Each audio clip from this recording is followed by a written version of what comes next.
But first, chivalry is not dead. In fact, did you know that we have a whole community of Australians who live by the Knights Code of Honour and Chivalry? Jouster and armourer, yes, that's a real thing. Sir Luke is one of them. I'm often asked what I like more, the armouring, the armour, the horses or the jousting. And the honest answer to that question would be some of them all. I'm Luke, and this is my world.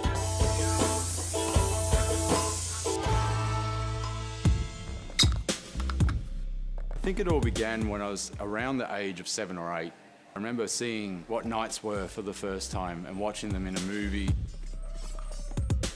As a kid, I was an outdoorsy type that really liked to be doing things. But I do remember probably the first medieval book I ever got was a book on the Crusades and reading up on what that actually was, the Crusades, and how that happened.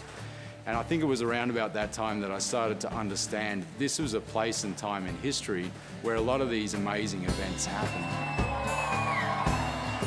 It wasn't until I was about 14, there was a local medieval festival. There were cool people that knew all sorts of things about history with really cool armour and really cool weapons and were really inviting, and that was when I really got hooked. As soon as I saw a guy on horse in armour, basically completing that picture of what a knight was, I knew I had to give it a try.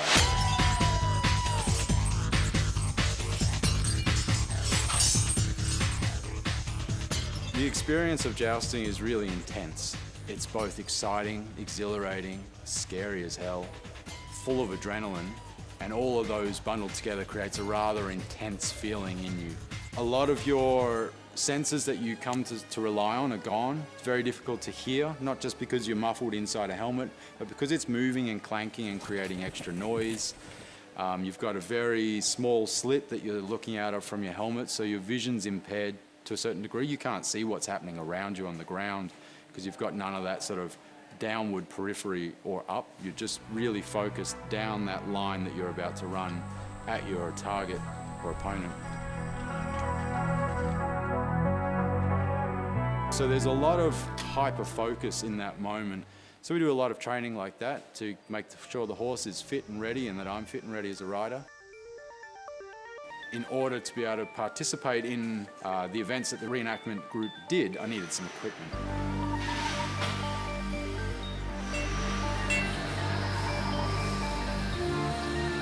So I decided to just try my hand at making it myself. Once I'd made one, I wanted to make more, and people started seeing what I was making and started asking if they could buy what I was making.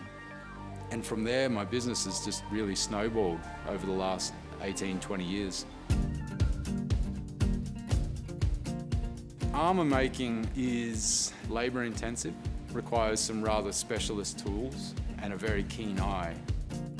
Around the mid-15th century was the height of knightly culture and the knight's role as a military leader.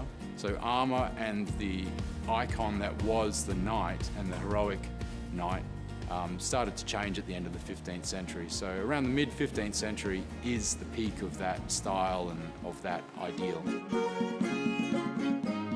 My clientele tend to be very focused on the 15th century, and quite a lot of the time, a lot of my clients are people that joust themselves. Because jousting is so dangerous and good armour is so necessary to keep you safe, a lot of my clients do come to me because of my experience not only as an armourer but also my experience as a jouster. One thing that I do really love is actually getting to see my clients use their armour. By the time you've finished building an armour, you don't want to see it again for a while, and so you ship it off to your customer and it goes to its new home. And then more often than not, sometime later, I'll see photos of that armour in use and fall in love with it again. There are reenactment groups all over Australia, but if you'd like to visit the Abbey Medieval Festival, jump on their website for all the details. You can also find Luke's incredible craftsmanship on his own website.